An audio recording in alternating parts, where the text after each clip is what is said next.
అపవాది వచ్చి గతాన్ని మాట్లాడతాడేమో. అపవాది వచ్చి నువ్వు అప్పుడు చేసిన కార్యాలు, నువ్వు పలానా సంవత్సరం చేసిన కార్యాలు, నువ్వు ముందు చేసిన కార్యాలు. కానీ చెప్పాలి, ఎప్పుడైతే క్రీస్తు సిలువ పైన నీ పాపమంతా మోపబడిందో, it is paid in full. అందుకే యేసు ప్రభు చెప్తాను, చూస్తాం సిలువ పైన, it is finished. So thank you brothers.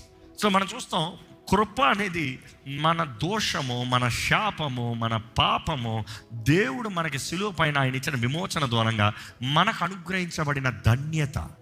See, grace is not just forgiving you, grace is granting you greater position. నీకు తగని స్థానాన్ని నీకు ఇస్తాం.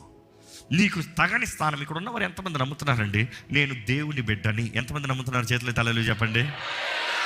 నీవు దేవుని బిడ్డమంట నమ్మగలుగుతున్నా? ఇది ఓతపదని చెప్పేస్తావు. Look at the reality of it. నీవు దేవుని బిడ్డవే. ఏంటి నీ భయం? ఇంకా ఎందుకు భయపడతావు? నువ్వు నిజంగా దేవుని బిడ్డవని గ్రహిస్తే ఎందుకు ఒంటరితనంలో ఉన్నానంటావు?